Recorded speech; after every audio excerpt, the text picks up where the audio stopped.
بسم اللہ الرحمن الرحیم۔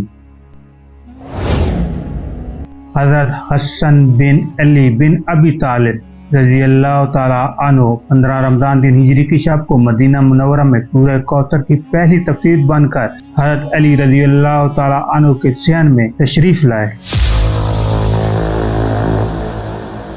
رسول خدا صلی اللہ علیہ وآلہ وسلم کے لیے امام حسن رضی اللہ تعالی عنہ کی آمد بہت بڑی خوشی تھی، کیونکہ جب مکہ مکرمہ میں رسول کریم صلی اللہ علیہ وآلہ وسلم کے بیٹے یک کے بعد دیگرے رحلت فرماتے گئے تو مشرکین طعنے دیتے اور آپ کو بڑا صدمہ پہنچا۔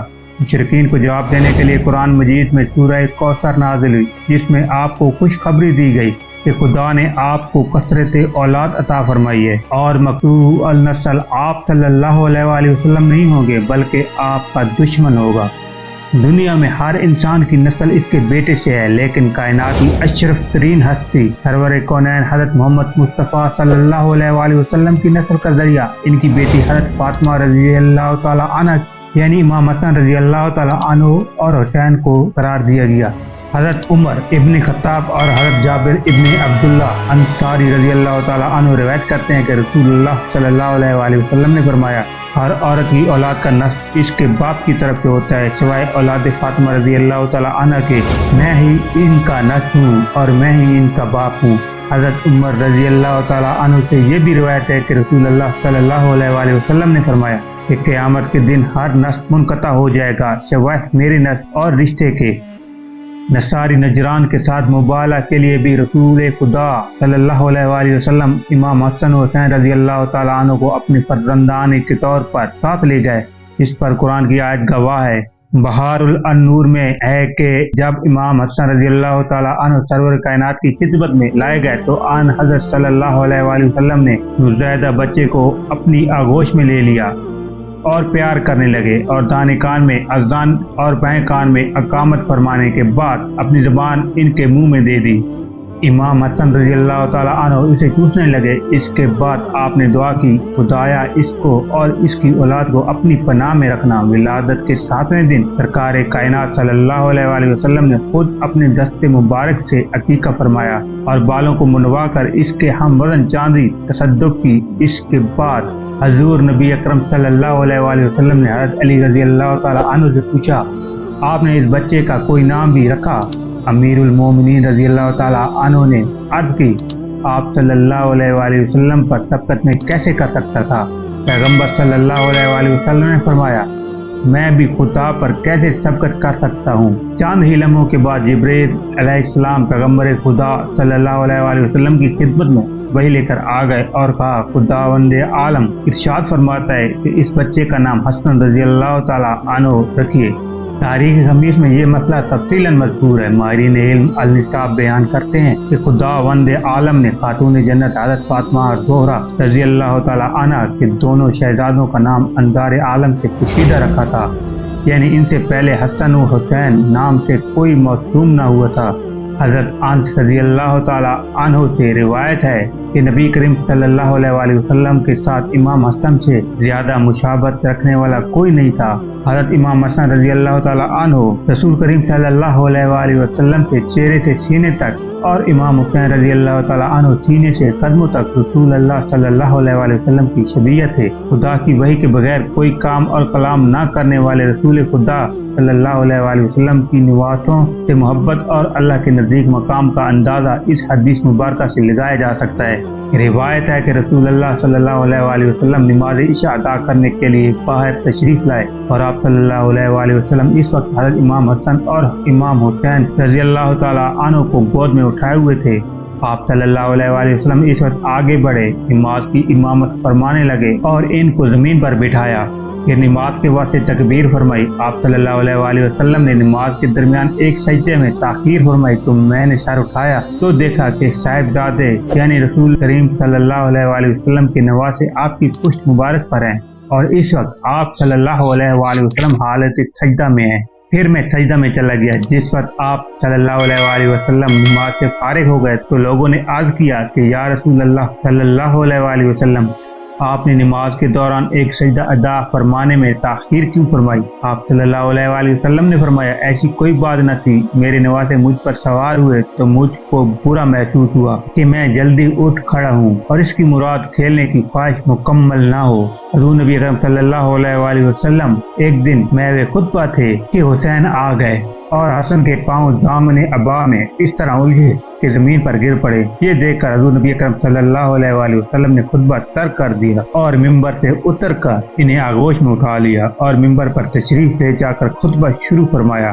حضرت برا بن عازب رضی اللہ تعالیٰ عنہ سے روایت ہے کہ میں نے دیکھا کہ نبی کریم صلی اللہ علیہ وآلہ وسلم نے حضرت حسن بن علی رضی اللہ تعالیٰ عنہ کو اپنے مبارک کندھے پر اٹھائے ہوئے تھا اور آپ فرما رہے تھے اے اللہ میں اس سے محبت کرتا ہوں، بس تو بھی اس سے محبت فرما۔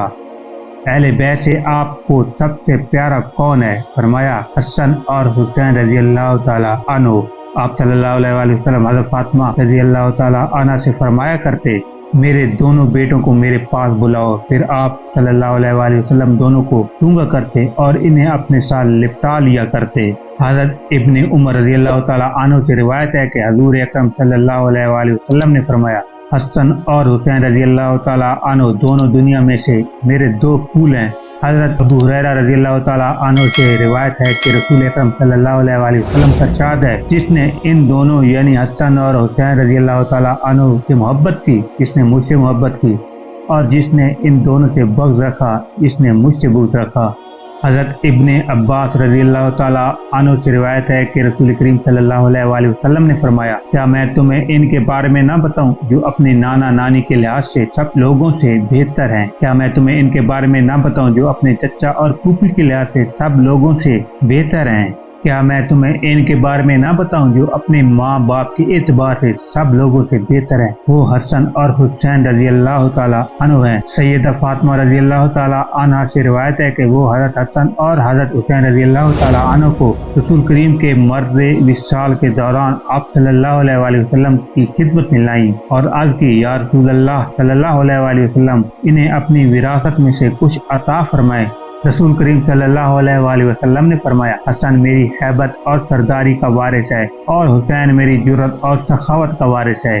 امام حسن رضی اللہ تعالیٰ عنہ نے 7 سال اور کچھ مہینے تک اپنے نانا رسول خدا صلی اللہ علیہ وآلہ وسلم کا زمانہ دیکھا اور حضور نبی اکرم صلی اللہ علیہ وآلہ وسلم کی آغوش میں پرورش پائی۔ پیغمبر خدا صلی اللہ علیہ وآلہ وسلم کی رحلت کے بعد جو حضرت فاطمہ رضی اللہ تعالیٰ عنہ کی شہادت سے 3 سے 6 مہینے پہلے ہوئی، آپ اپنے والدہ ماجدہ کے زیر تربیت آ گئے تھے۔ حضرت امام حسن رضی اللہ تعالیٰ عنہ اپنے والد گرامی کی شہادت کے بعد امامت کے درجے پر فائز ہوئے، اس کے ساتھ خلافت اسلامیہ پر بھی مطمئن ہوئے اور تقریباً 6 ماہ تک اپر امور مملکت کا نظم و نسق سنبھالا۔ آپ کا عہد بھی خلفائے راشدین میں شمار کیا جاتا ہے۔ امام زین العابدین رضی اللہ تعالیٰ عنہ فرماتے ہیں کہ امام حسن رضی اللہ تعالیٰ عنہ زبردست عابد، بے مثل زاہد، افضل ترین عالم تھے۔ آپ نے جب بھی حج فرمایا پیدل فرمایا، کبھی کبھی ننگے پاؤں حج پر چلے جاتے تھے۔ آپ اکثر یاد خداوندی میں گریا کرتے تھے۔ جب آپ وضو کرتے تھے تو آپ کے چہرے کا رنگ زرد ہو جایا کرتا تھا اور جب نماز کے لیے کھڑے ہوتے تھے تو بیت کی مثل کانپنے لگتے تھے۔ امام شافعی رحمۃ اللہ علیہ لکھتے ہیں کہ امام حسن رضی اللہ تعالیٰ عنہ نے اکثر اپنا سارا مال راہ خدا میں تقسیم کر دیا اور بعض مرتبہ اپنا نصف مال تقسیم فرمایا۔ وہ عظیم و پرہیزگار تھے۔ بزرگوار امیر المومنین حضرت علی رضی اللہ تعالیٰ عنہ نے 21 رمضان کو شہادت پائی۔ اس وقت امام حسن رضی اللہ تعالیٰ عنہ کی عمر 37 سال 6 یوم کی تھی۔ حضرت علی رضی اللہ تعالیٰ عنہ کی تکفین و تدفین کے بعد عبداللہ ابن عباس کی تحریک سے قیس ابن سعد بن عبادہ انصاری نے امام حسن رضی اللہ تعالیٰ عنہ کی بیعت کی اور ان کے بعد تمام حاضرین نے بیعت کر لی جن کی تعداد 40,000 تھی۔ یہ واقعہ 21 رمضان 40 ہجری جمعے کا ہے۔ ابن عباس رضی اللہ تعالیٰ عنہ نے کھڑے ہو کر تقریر کی اور لوگوں کو بیعت کی دعوت دی۔ سب نے انتہائی خوشی اور رضامندی کے ساتھ بیعت کی۔ آپ نے مستقبل کے حالات کا صحیح اندازہ کرتے ہوئے اس وقت لوگوں سے صاف صاف یہ شرط کر دی کہ اگر میں صلح کروں تو تم کو صلح کرنا ہوگی اور اگر میں جنگ کروں تو تمہیں میرے ساتھ مل کر جنگ کرنا ہوگی۔ آپ نے اس شرط کو قبول کر لیا، آپ نے انتظام حکومت اپنے ہاتھ میں لیا، لیکن جب آپ نے دیکھا کہ اسلامی معاشرہ انتشار کا شکار ہے تو آپ نے تخت حکومت کو خیر بات کہہ دیا، کیونکہ امام حسن رضی اللہ تعالی عنہ کا واحد مقصد حکم خدا اور حکم رسول کی پابندی کا اجرا چاہیے تھا۔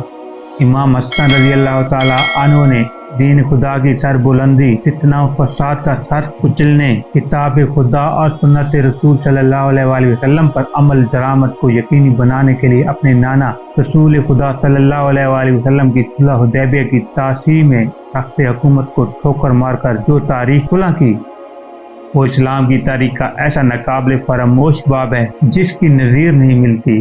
امام حسن رضی اللہ تعالی عنہ اگرچہ صلح کے بعد مدینہ میں گوشہ نشین ہو گئے تھے، لیکن حق کے مرکز اور تعلیمات محمدی کے سرچشمہ امام حسن کا قائم رہنا دشمنان دین کو کب گوارا تھا۔ اسی لیے جادہ بنت اشعث کو انعام و اکرام کا لالچ دے کر نواز رسول صلی اللہ علیہ وآلہ وسلم امام حسن رضی اللہ تعالی عنہ کو زہر دے کر شہید کر دیا گیا۔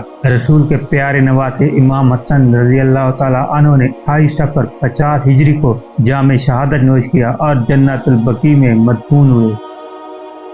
امید کرتے ہیں آپ کو ہماری آج کی یہ ویڈیو پسند آئی ہوگی۔ مزید اچھی ویڈیو کو دیکھنے کے لیے ہمارے اس چینل کو سبسکرائب کر لیجئے۔ اپنا خیال رکھیے گا۔ اللہ حافظ۔